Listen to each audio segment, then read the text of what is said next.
As empresas automotivas, já na versão atual, já tinham essa necessidade de não ficar preso a um fornecedor. Eles até poderiam valorizar esse preferencial, né, esse nível A, esse Q1, esses apelidos, né, típicos aí do primeiro colocado, porém é obrigatório ter um segundo e um terceiro. E aliás, esse segundo e terceiro estão na briga de foice ali para pegar o lugar do primeiro, né, porque é o melhor dos mundos. E mesmo esse primeiro estando numa zona de conforto, a hora que vem uma crise econômica, que o mercado cai, de repente esse preferencial brasileiro é substituído por um da China, que é um que vende uma commodity. Então, ele também está numa situação confortável, de repente o risco dele também aumenta bastante, né? Na questão do hospital aí, só para compartilhar, né? Ok, quando tem uma bactéria um pouco mais resistente, as coisas ficam um pouco mais desafiadoras. Mas boa parte dos problemas dentro da área da saúde se resolve lavando bem as mãos.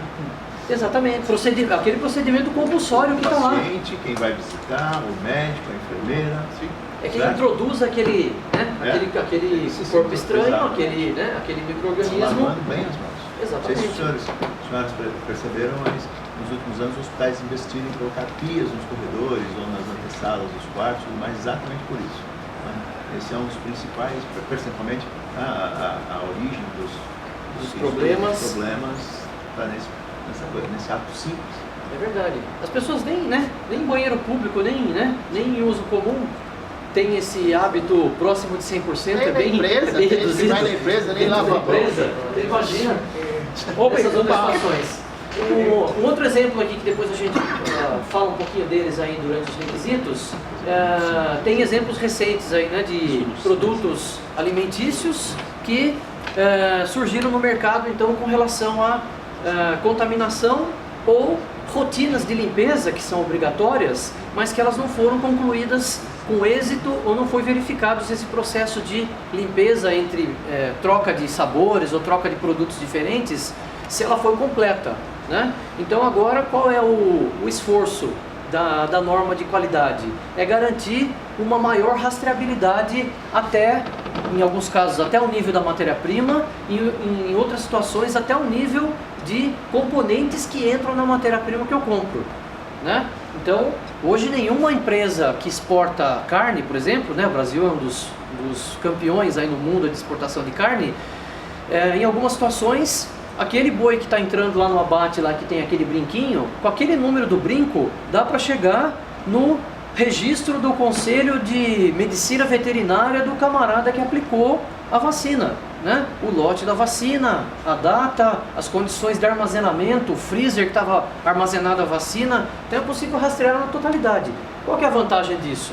É a redução do risco, ou o gerenciamento da crise, né? O gerenciamento da situação, problema que foi colocado através de uma falha operacional, no momento que eu for fazer um recall, né? Que eu for fazer um recolhimento desses produtos no mercado, para saber qual vai ser o tamanho do abacaxi que eu tenho ali para descascar naquele período, enquanto eu não conseguir trazer todos esses produtos de volta, né? Então, as empresas que aplicam norma de gestão de risco vão fazer suas árvores de investigação com base nas ferramentas, por exemplo, sugeridas pela 31.000 e pela outra norma então, que faz par com ela, né?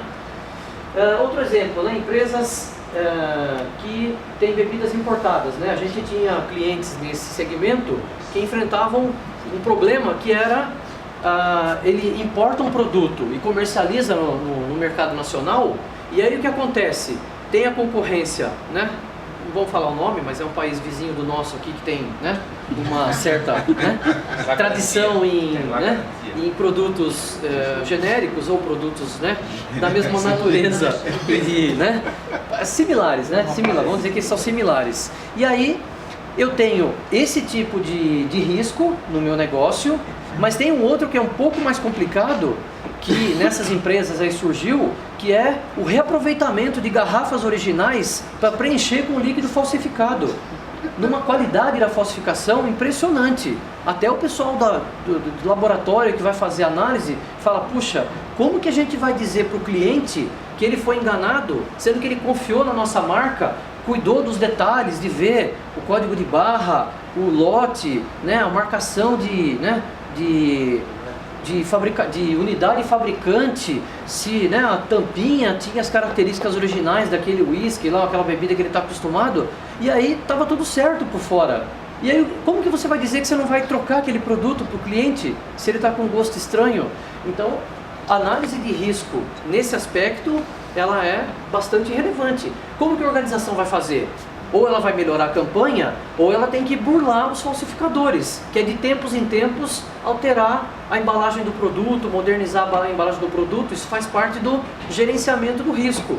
Só que isso gera um custo enorme, com marketing, com troca de logo, com mudança de garrafa, com estratégia de divulgação, né? Com disque denúncia, né? É muito difícil. Mas a empresa que está nesse segmento, né, o dia a dia dela é esse, ela tem que fazer esse gerenciamento do negócio. Marcelo, a outra questão, desculpa, eu queria ouvir os outros colegas aqui uma questão que é complicada, né? Eu tive conhecimento que você falou do país vizinho aqui, mas a questão da chinesa, né? Os chineses têm falsificação lá na origem. Quando você transfere a produção lá para a China, eu ouvi dizer, tomei conhecimento disso, eu queria que vocês me dissessem o que fazer, porque na China,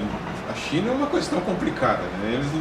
Questão de direito autoral, você manda o desenho pro cara, ele fala que vai fazer para você, mas ele faz para o resto do mundo também. Ele quer vender. Engenharia reversa, né? Ele pega o produto pronto e volta para o projeto. O nome bonito. E exatamente, troca a embalagem e ele vende aquele mesmo produto para todo mundo. O resto, e aí, como é que Você sabe que uma vez, Marcelo, na época do governador Garotinho, né?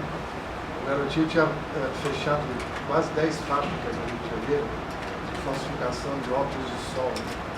Ele dando entrevista no rádio, eu estava no táxi indo para Niterói, ele disse assim: fechamos 10 fábricas de óculos de sol e para vocês acreditarem, esses fabricantes todos tinham ISO 9000, né? Então, eu no táxi, deu uma baixada, aí o taxista fez: doutor, tá feio. O senhor trabalha com o quê? Eu falei: não, eu sou curador de museu.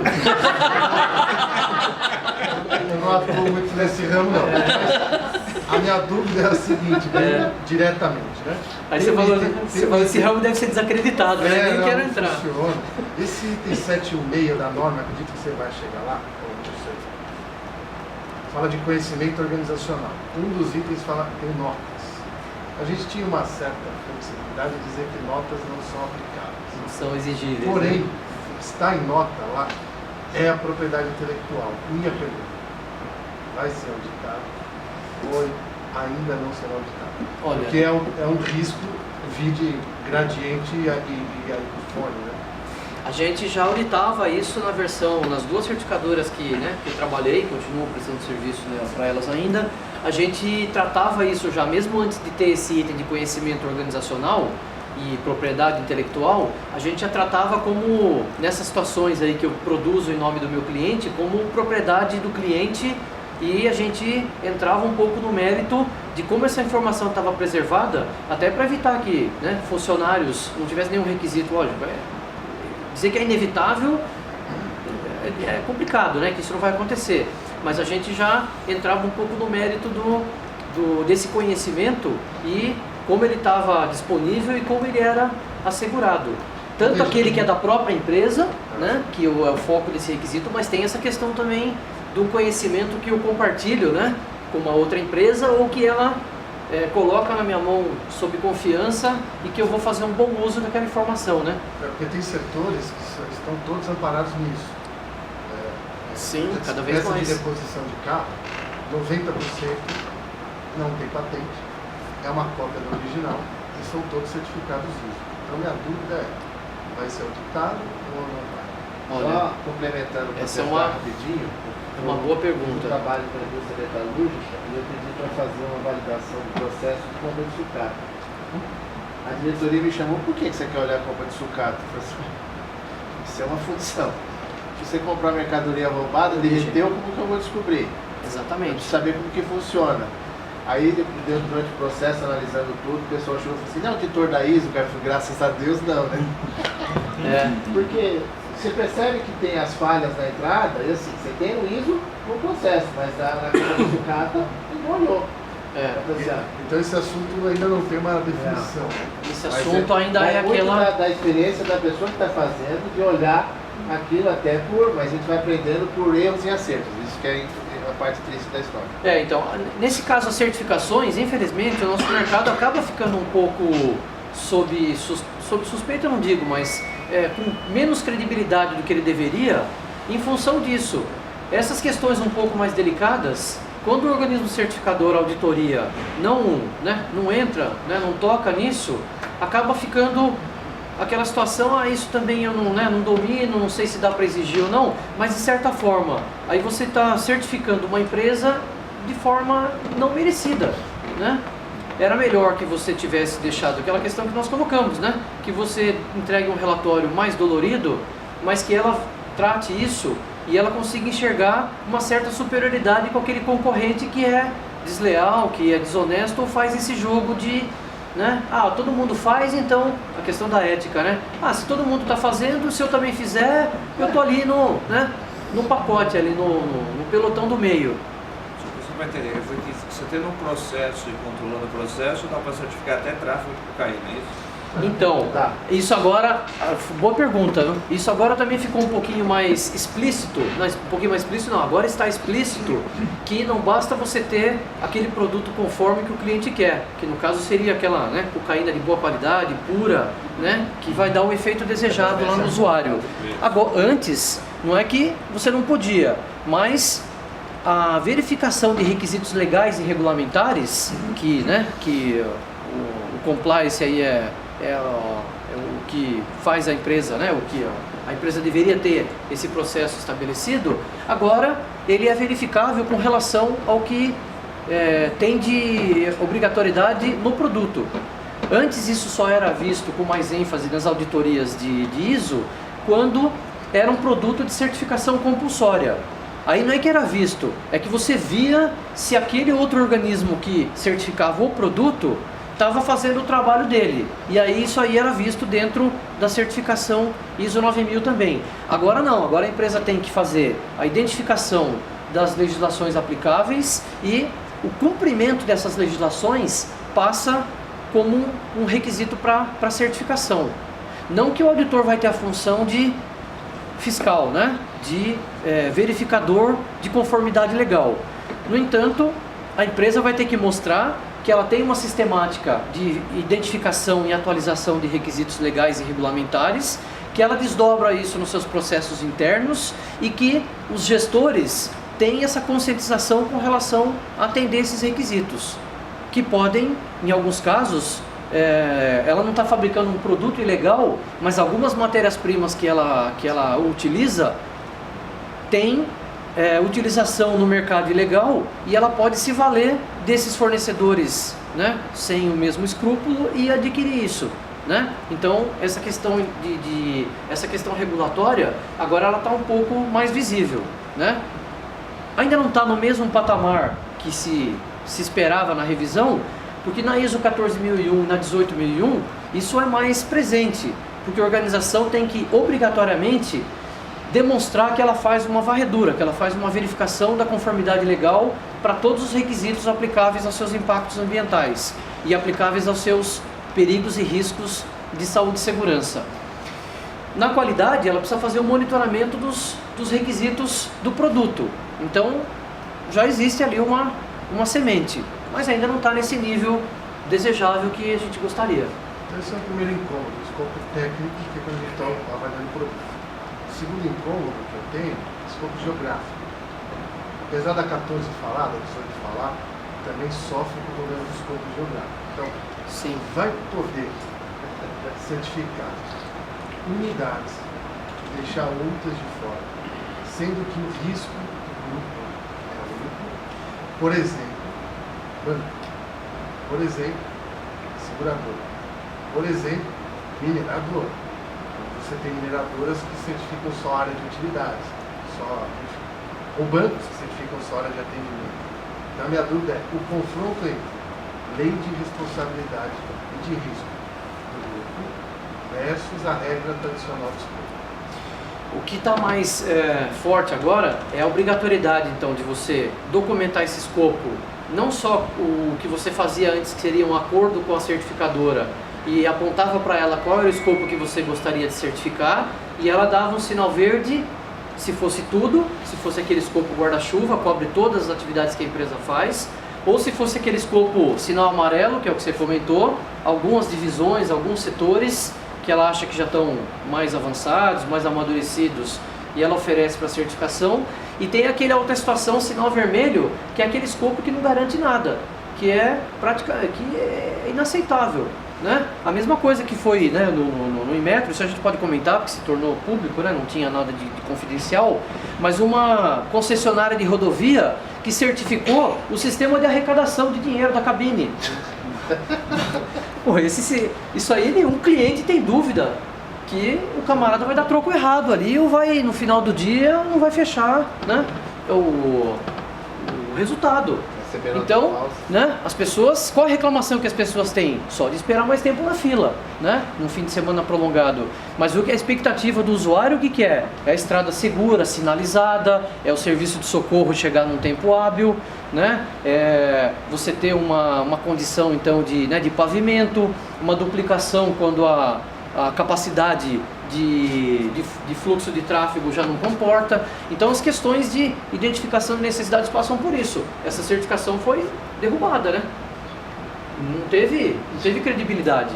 Ainda mais porque nessas situações é obrigatório ter a divulgação que esse escopo é restrito. Ou por outro lado, nem é permitida a divulgação pública, a divulgação externa de que essa empresa é certificada. Porque ela certificou, né, a unha pequena do dedinho do pé e ela diz que o corpo inteiro é certificado. Isso tem a ver com a quem interessa a certificação, porque esse seu exemplo, eu participei de uma empresa que investe em concessões de rodoviárias. Estava muito na cara que esse exemplo seu aconteceu porque apresentaram o projeto. Eu não quero gastar com nada. Ah não, mas precisa de alguma coisa. Ah, eu só estou preocupado se estão roubando meu dinheiro. Ele colocou no caixa, né? Exato. Está recebendo uma porque todos esses seus exemplos que você falou são qualidade para quem? Do cliente e para o órgão regulador que está certificando que a concessão está cumprindo seus objetivos. Exatamente. Agora esse do caixa aí... Isso aí é desvio de propósito, isso aí é má fé completa, né? Exatamente. Ele precisa de um certificado lá para se pré-qualificar para licitação, então ele faz uma certificação pequenininha só para colocar o certificado ali junto com a documentação, esperando que passe. Mas realmente a intenção da agência reguladora é que ele cumpra o contrato, né? A certificação é para cumprir o contrato. Então, dependendo da empresa, terá que certificar todas as operações. Terá que certificar todas as operações, mas em algumas situações, quando ela fizer partição do escopo, aí a certificadora vai ficar assim com, no mínimo, uns 4 olhos abertos, olhando como ela está fazendo a veiculação da certificação para o mercado, né? E aí, nesses casos, suspende. O papel de fazer essa verificação é do Inmetro. Mas a gente sabe que a estrutura de fiscalização, os braços são curtos, né? São menores do que deveria ser, né? Vamos também dar o demérito de um órgão que tem boas pessoas trabalhando, mas o número é insuficiente para garantir Na isso. verdade, né? a responsabilidade é dos gestores, né? A gente tem que deixar bem claro. Pode ter a regra do planeta, tem que seguir a regra interna para o seu processo. E na área contábil e financeira não é diferente, né? É a mesma coisa que a gente fala. Puxa, tem empresas que vão fazer a sua divulgação lá para o seu pessoal de acidentes. Estamos há 250 dias sem acidente, né? O nosso recorde anterior era 150. Aí você olha, você chega naquela empresa, você tem uma impressão, né? Fala, puxa, aqui é bacana, né? Deve ser um bom lugar para trabalhar. Aí a gente fala para o pessoal, é importante esse indicador para você fazer um monitoramento. Mas vocês acham que vale a pena fazer tanta ênfase para isso? outras questões que poderiam ser, né, enfatizadas não são, seria a mesma coisa que na área financeira a gente colocar uma placa lá, estamos há 250 dias sem fraude e sem desvio de dinheiro, né? O nosso recorde anterior era 150 dias. Boa, 250 dias, tendo ou não. Mas não é razão de ser daquele setor? A área da segurança, a razão de ser é não ter acidente. O sistema tem que ser concebido para isso. Agora, tem que ter esse indicador? Tem que ter auditoria? Tem. Só que aí depois começa o desvio a ter pode acidente, acontecer. Começa a manipular os acidentes. Existe. O cara cortou a mão, mas isso não é acidente de trabalho. Começa a mascarar o acidente da mesma coisa que mascara uma irregularidade mais comum você ter uma comunicação financeira. O que é bom a gente mostra, o que é ruim a gente esconde, como dizia não foi fraude, foi o nosso desvio de antigo conduta, ministro. então isso não conta. Exatamente. Então, ou ninguém vai ver, né? Bom, finalizando alguns exemplos e mais que vocês foram levantando, a gente depois puxa alguma questão relativa a isso, né? Nas empresas, eu não tinha, vocês comentaram que eu não tinha colocado a questão de Mariana, mas na realidade podemos extrapolar a questão aqui das empreiteiras, né? As empreiteiras não avaliaram o risco de pagar a propina, de manter o caixa 2 do partido? Não. Todo mundo tem esse risco extremamente na ponta da caneta, né? Esse risco estava identificado. A questão é, o Poder Judiciário era um risco baixo, sim, comparado com esse modus operandi que eu tinha. De repente, teve alguma oscilação nesse contexto externo, não é? É o que as normas dizem. Então o contexto externo está em modificação, não é verdade? Aí o que eu tenho que fazer? Mudar o contexto interno. Não é deixar os recibos e as planilhas, né, e as coisas que os apelidos, né, que eu dava para o pessoal que recebia. Não é melhorar os apelidos, é fazer uma gestão de acordo com a ética que o acionista, que o mercado espera. E na questão então das empreiteiras, é curioso, né? Algumas dessas são certificadas há muito tempo, algumas delas tivemos, né, a oportunidade de participar dessas auditorias. E aí tinha questões, então, tinha ferramentas que eram muito mais avançadas do que esses exemplos da 31.000 que a gente vai ver daqui a pouco. Elas tinham ferramentas que a partir do dia 001 da execução do contrato, já era feita quase que diariamente uma reavaliação do risco daquele empreendimento. Risco do quê? De eu ter um contrato de 1 ano de obra e aí São Pedro mandar uma chuva de 6 meses seguida e aí eu não consigo cumprir o contrato, eu tenho multa, né?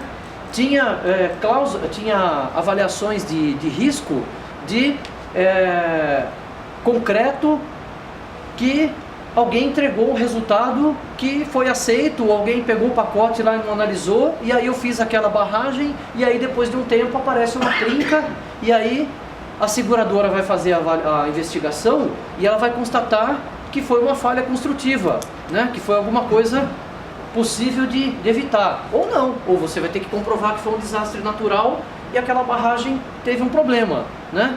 Se a avaliação de risco for comprovada, a seguradora vai indenizar. Se for uma outra situação que era conhecida e a empresa decidiu assumir o risco, né, porque teve um custo menor, encontrou uma concreteira lá, uma subempreiteira que tinha uma condição favorável, ela assumiu o risco, depois ela vai ter que fazer uma ação de regresso para essa empresa, né? Então, elas fazem isso quase que diariamente, vamos dizer diariamente, semanalmente, elas tinham isso na ponta do lápis. E se fosse de 12 meses, a gente pode ter certeza que no mês 1, elas já tinham elementos na mão, comprobatórios de quanto era o aditivo que ela já tinha direito a pedir. Então, ela coloca um preço, não vamos dizer assim subfaturado, mas ela coloca um preço competitivo para entrar, e aí já tem aquele pessoal, a partir do dia 001, identificando brechas, possibilidades, situações onde eu vou conseguir maximizar o meu lucro. Então é um risco e uma oportunidade, né? Se isso for obtido, for conseguido, a empresa, teoricamente, em algumas situações, ela não está fazendo nada de ilegal. Quem não observou e não se preservou com algumas cláusulas, né, mais rigorosas, foi o contratante. Talvez no edital, né, no termo de referência, não tinha todas as informações de proteção. Ok, então aí é a mesma coisa do jogo de futebol, né? Um avança, um recua, o outro ataca. E fica aquela coisa do jogo. A lei 8666 só tem projeto básico, né? E também, né? Ó, Se só tem projeto só pra básico, te falar que é uma é mais matéria- difícil. Tem uma matéria do Bom Dia Brasil de março de 2014, onde mostra uma proposta da Odebrecht com a Petrobras, 80% dos contratos não tinham discriminação de custos. Então, na realidade, é supervalorização, todo o processo. Se vocês colocarem no YouTube, vai colocar assim, a fraude da Odebrecht na Petrobras, Bom Dia Brasil de 2014, março de 2014. E detalhe, só para você entender um pouquinho mais disso, a questão desse processo que está falando assim, de analisar, isso aí é risco de gestão. O risco de governança ninguém olhou. Porque quem tomou a decisão é quem estava em cima. Tinha esses dados, né? E ele tinha os dados e aprovou fazer isso fora do processo. Também assumiu. A Odebrecht chegou a Uma parte. pagar R$22 mil para pedreiro para fazer análise de risco ambiental. Não era engenheiro que tinha que ir? Então aí... Por que era pedreiro? Né? Então, Entendi. se você olhar a matéria em si, o que eles fizeram, já estava claro que a gestão não se preocupou, porque ele achou que não tinha Sérgio Moro. Foi o contexto externo que mudou. Certo. É verdade. E Mas isso, é bem rapidinho do item anterior, do plano de saúde, eu fico inconformado com ver notícias de que a ciência atuarial foi jogada no lixo. Ah não, de agora em diante as pessoas com tal condição de saúde são obrigadas a serem atendidas pelo seu plano de saúde. Fala, peraí, alguém que fez um estudo de impacto atuarial, para ver se era a possível. ANS tem atuários, Se era se não possível. tem deveria ter. Mas é impressionante, é impressionante. Chega assim, um belo dia você encontra no jornal lá, saiu agora é lei, tais pessoas sob tais condições. Então o preço que eu tinha feito do seguro-saúde foi um risco subido. E as pessoas dizem, mas eu não entendo porque todo ano eles sobem acima da inflação o meu plano de saúde. Tá bom, cara, você foi no médico? Eu não.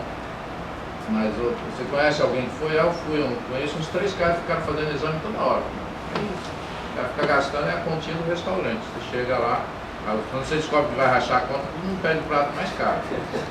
É verdade. Quem pede o prato mais barato é o que se ferra. Quem deixou de pedir sobremesa. Não costuma nem beber nada para depois Exatamente. uma garrafa de vinho. Exato. Filha da mãe. E aí, bom, agora vamos rachar a conta.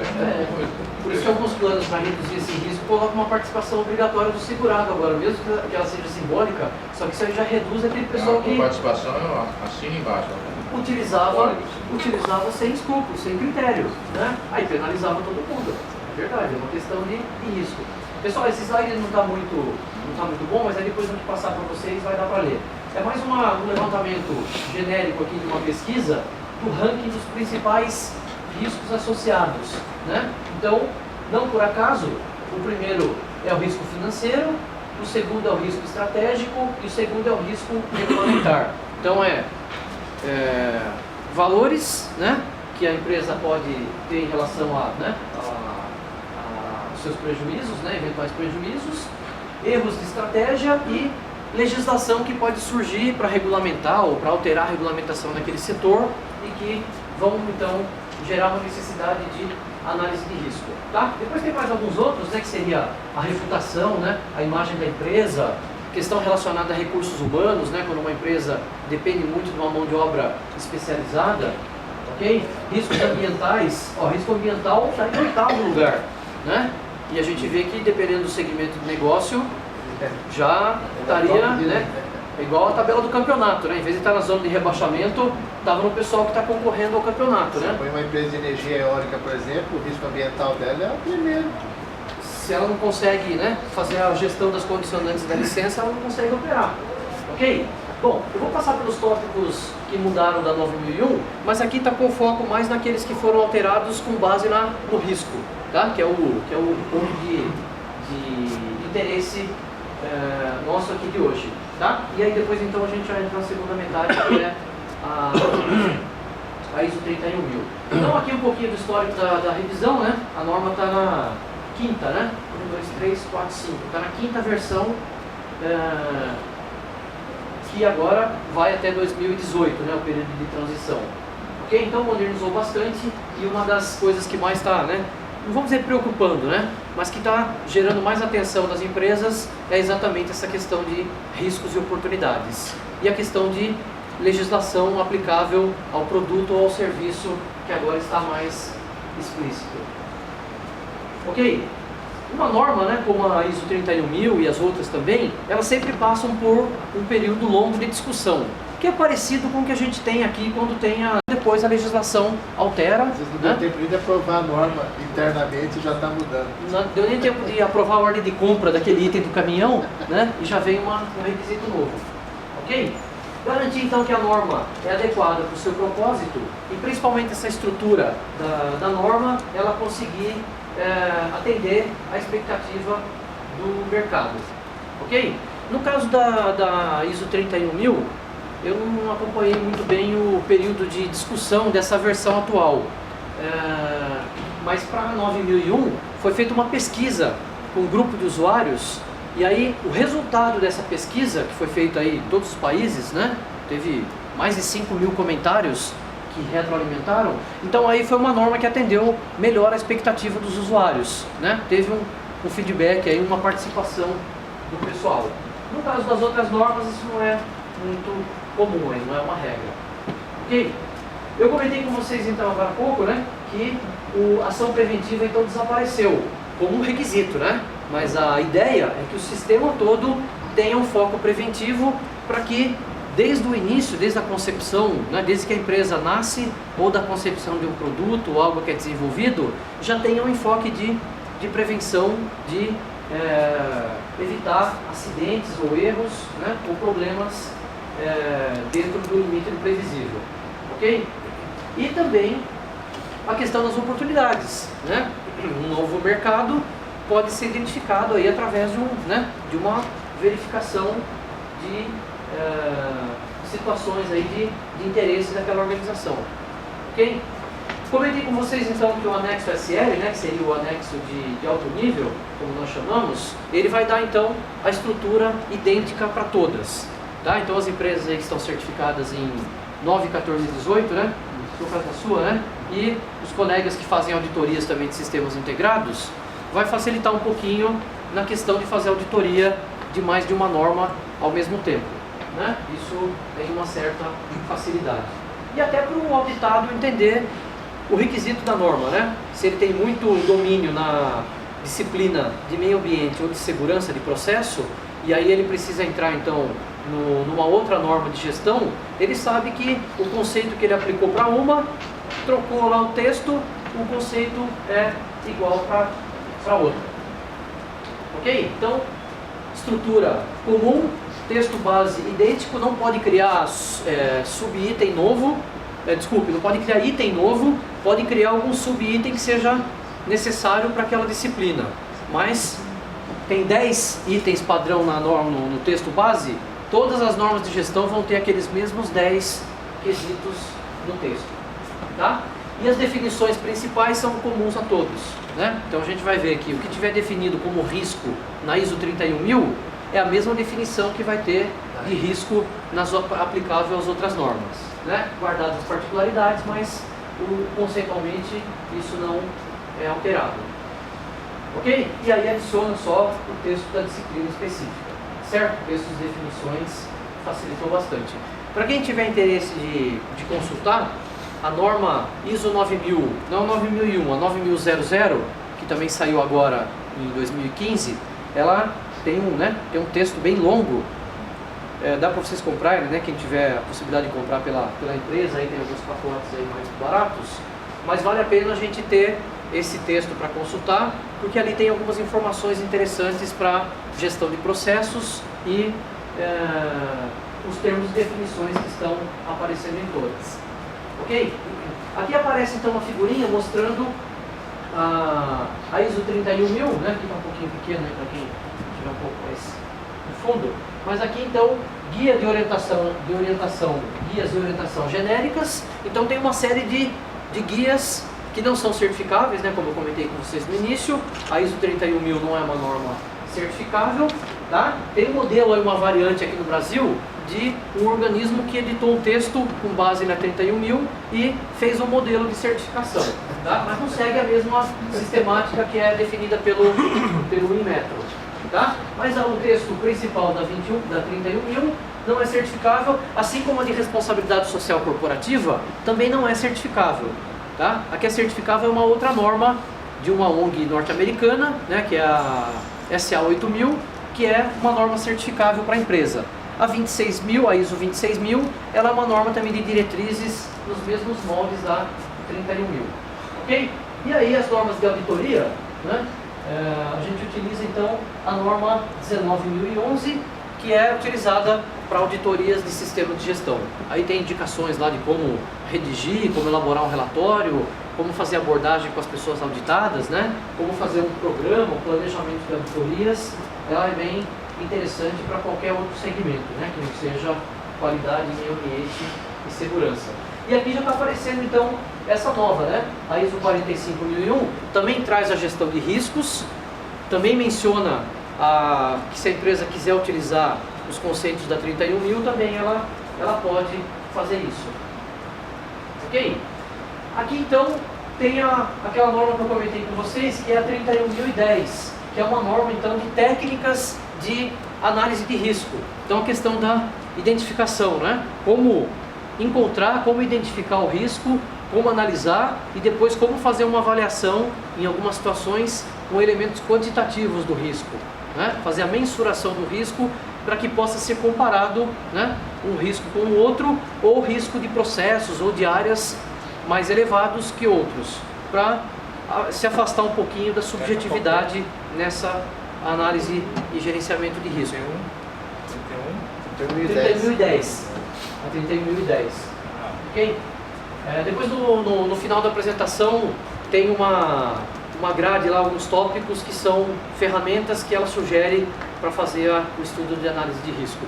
Tá? Aqui na nossa apresentação já aparece. Ok?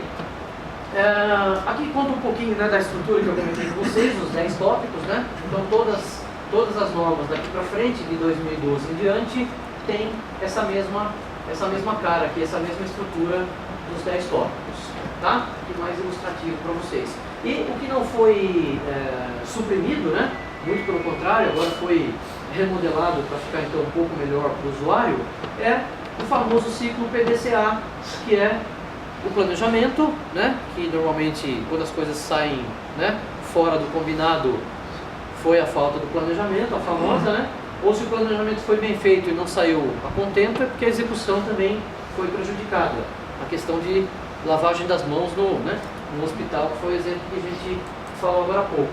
E aí depois as outras questões também de avaliação de desempenho. Então a nossa atividade aqui da auditoria está aqui, né? Está no item de avaliação de desempenho. Então quando a norma faz uma auditoria, quando a empresa faz uma auditoria interna, esse resultado é necessário para a alta direção e eventualmente para acionistas ou para alguma outra parte interessada, que vai dar uma ideia qual é o gap, né? Qual é a distância do que existe, do que deveria existir, né? Então essa é a questão importante na avaliação de desempenho. E isso agora então é particularmente importante, por quê? Porque os auditores internos que tinham a sua formação anterior necessitam de uma atualização, de um upgrade da sua formação. Por quê? Porque os auditores que conheciam a essência da norma não necessariamente vão ter esse conceito de gestão de riscos. E como que eles vão auditar uma empresa que tem um item de análise de riscos e de oportunidades se ele não tiver um conhecimento das ferramentas aplicáveis à gestão de riscos? Não vai dar, né? Então, quem pretende prosseguir, né, nas atividades aí de auditoria, é bastante interessante que se aprofunde, né, procure, né, alguma qualificação, algum treinamento, tem alguns cursos aí, até em nível de pós-graduação, que dão esse conhecimento, essa bagagem necessária para fazer auditoria. E se não, qualquer informação que o auditado nos apresentar, a gente não tem condição, não tem aquele senso crítico para verificar se aquele estudo, se aquela análise é consistente, se foi bem feita. Não é? Fazer um trabalho no cliente, o cliente me apresentou 42 indicadores de risco. 90% era de performance e 10 não era para nada. 10 era... Não tinha. Media e não concluía nada. Não chegava a lugar nenhum. Porque eu falo para as pessoas, você quer fazer análise de desempenho? Primeira coisa, implemente indicadores de performance. A melhor maneira de você analisar risco é ver se a performance está sendo atendida ou não. Porque se você tem indicadores de performance, você começa a entender o porquê que a performance não é atendida. Porque é risco de mercado, é risco de demanda. Aí você começa a identificar os riscos do processo, que você vai achar risco de não conformidade. Exatamente. As multas que você paga em falha de processo. Então, primeiro implementa risco de desempenho. Se esses indicadores estiverem bem escolhidos, para cada processo interno, você faz a gestão da empresa toda. E aqueles que você precisa fazer algum esforço, você estabelece então uma meta e diz qual é o seu plano de ação para reverter a tendência indesejada daquele indicador. Agora, se tiver indicador que você está lá gastando um tempo medindo e vai para a gaveta, nem para a alta direção não vai, porque ali é energia jogada fora, né? Fazer o caminho da causa, né? Sim, e seguir fazer o feijão com arroz, né? Que é monitoramento de processo e monitoramento de produto ou serviço. Se eu tenho esse indicador, é esse indicador que eu tenho que olhar para ele, é o painel de bordo lá do piloto do avião. Ele precisa olhar para todos ao mesmo tempo? Não, mas ele precisa ter um monitoramento global para saber como está, se o plano de voo está sendo cumprido ou não, né? Em algumas situações ele vai ter que tomar algumas decisões em cima de alguns resultados. Aquele indicador que está no painel ali não está servindo para nada, está distraindo a atenção do piloto, não é isso? Ok? Bom, então aqui também é só uma figurinha referencial para indicar a distribuição dos requisitos aí pelo PDCA de TU, né? pelo Esse aqui é um PDCA. PDCA de TU, né? Esse é grande, né? Ok, pessoal? Na questão então dos riscos relacionados à qualidade, vejam que para os principais itens, o risco está envolvido. Por exemplo, foco no cliente. Eu tenho que analisar o risco, por quê? Porque o meu cliente ele muda de característica, né? Se eu sou um fabricante de celular, se eu não acompanhar a tendência do cliente, se eu não modernizar um smartphone, eu vou morrer de fome, porque o cliente não quer mais um celular que não tenha todas as funcionalidades de quase que um computador de mesa, né? Então, eu tenho que ficar olhando para alteração de comportamento do meu cliente. Então aí tem um risco, tem que ser avaliado. Né? Exatamente, tem empresa que ou já desapareceu ou está no caminho. Né? Em vias de. As primeiras empresas que lançaram telefone celular, hoje você nem ouve mais falar delas, né? Essas já foram as primeiras. Liderança.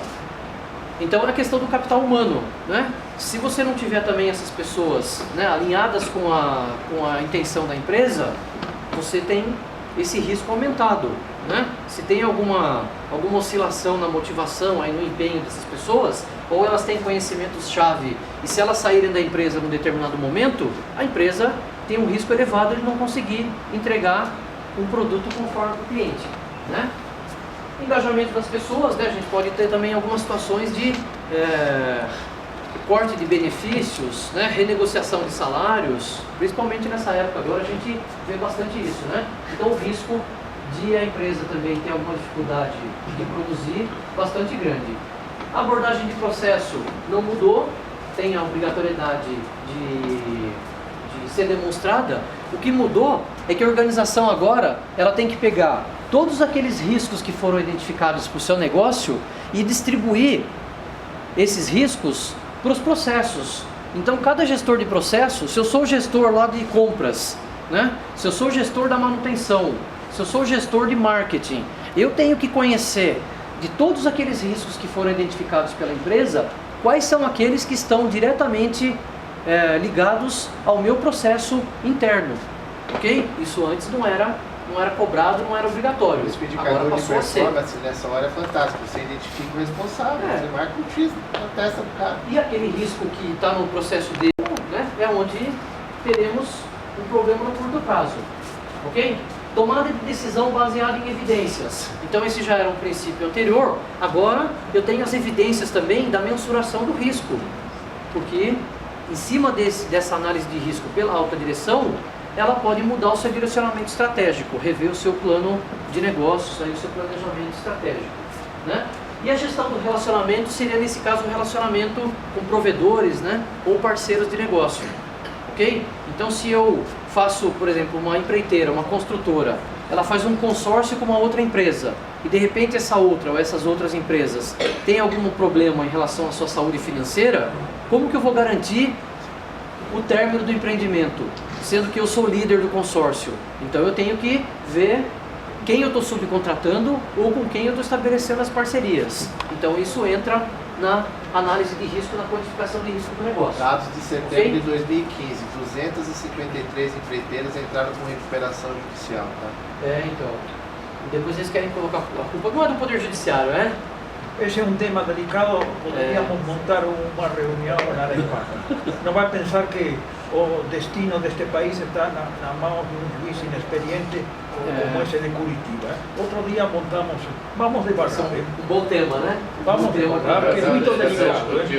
Nosso tema anterior foi a lei, Foi. a lei anticorrupção, e esse tema foi discutido e saiu faíscas aqui. Si quisiera, gasolina, un minutinho. Si quisiera aproveitar, ainda pode participar no Hotel Intercontinental, está terminando hoje, foi ontem, evento sobre corrupção. Hotel Intercontinental, Alameda Santos, ainda pode entrar de graça, porque o evento é gratuito e de altíssimo nível. Aliás, ninguém me cumprimentou, quem participou do evento anterior, ninguém me cumprimentou da minha previsão do Panama Papers. Você tinha... Previsão para qual?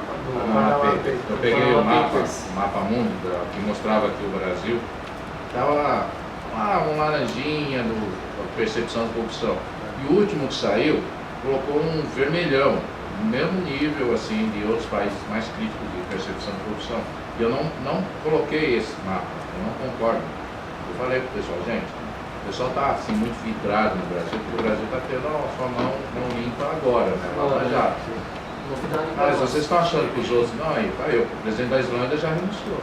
Não, o primeiro-ministro não. A diferença é essa. Ele só gaguejou no discurso e já pediu a renúncia ali. Aproveitando a carona, É a questão da ética no sangue, né? você deveria dar uma passadinha pelo Hotel Intercontinental, ou pelo menos eu vou dar os endereços de uma entidade de Londres e uma outra nos Estados Unidos dedicada a esse tema de altíssimo nível. Ontem esteve o ex-presidente Fernando Henrique, não digo que estou inteiramente de acordo com o que ele falou, mas ele continua falando bem, não podemos negar. Pelo menos o discurso está mantido, né? Não, ele não podemos negar. Ok, então pessoal, aqui eu também deixei só como ilustração para vocês o detalhamento daqueles conceitos relacionados aos clientes, né, os conceitos, princípios da qualidade, e aqui na fundamentação depois vocês vão poder ver a interface com a gestão de riscos que nós comentamos, tá?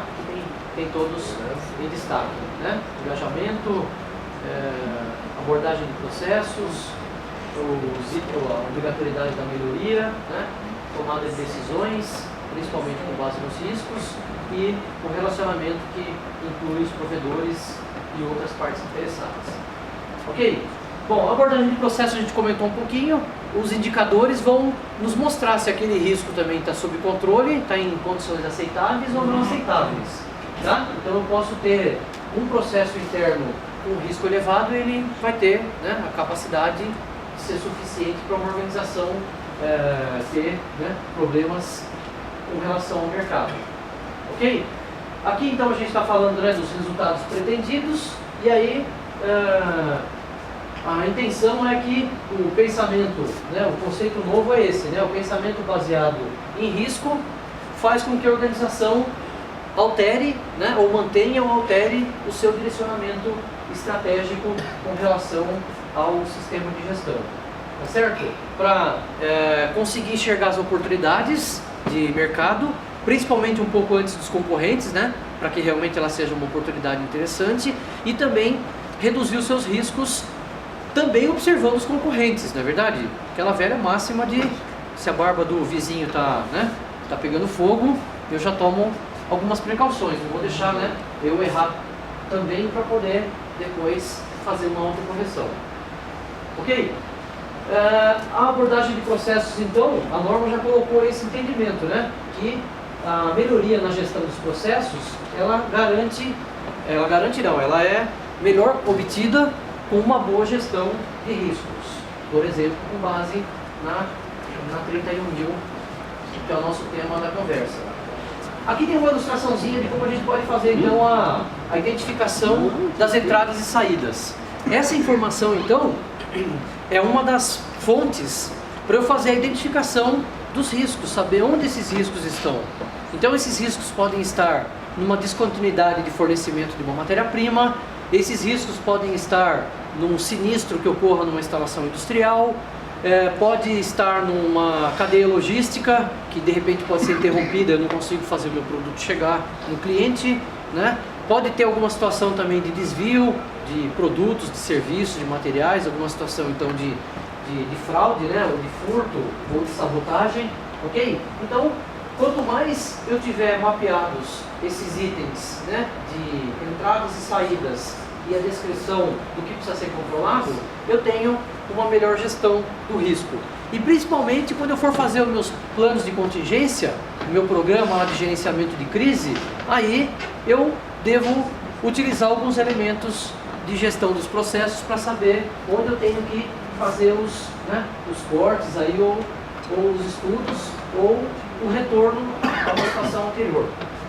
Ok? Aqui também uma figurinha parecida com aquela da distribuição do PDCA, mais ilustrativa. Tá? E aqui então tem o item, né, que é o item A4 da norma, fala da obrigatoriedade do pensamento baseado em risco, garantindo então a eficácia da gestão. Tá certo? Comentei com vocês então que o que era implícito agora se tornou obrigatório e que as ações preventivas agora não são somente ações, né? São programas preventivos ou são planos de gestão do negócio como foco preventivo, né? Para evitar que a gente tenha, não a recorrência, mas para evitar que a gente tenha a ocorrência, né? Não tem nem a reincidência, tenha já evitada a primeira ocorrência. Tá certo? E aí ela replica, né, a mesma definição que tem na ISO 31000, que é o risco ser definido como um efeito da incerteza, que pode ter efeito positivo ou pode ter efeito negativo, né? Pode ser enxergado também como uma possibilidade de oportunidade para a organização. Tá? Mas o avanço para uma nova oportunidade tem que ser reavaliado, tem que ser reavaliados os riscos existentes. Ok? Então, eu atender um novo mercado, eu tenho o risco de desabastecer um mercado que hoje eu domino. Ok?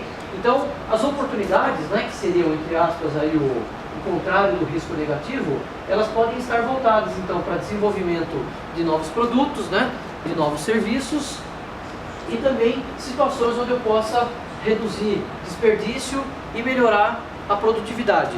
Então, até essa análise com base na 31000 ou numa melhor implementação dos requisitos atuais, faz com que a empresa reduza, né, o risco aí de ter alguma situação aí também de prejuízo. Ok? Então, a intenção é planejar as ações e implementar com base na alimentação dessa análise aí, dessa avaliação de risco do negócio, né? Essa é uma exigência que agora nós, auditores de sistemas de gestão, temos que ter esse conhecimento de identificação e análise de risco.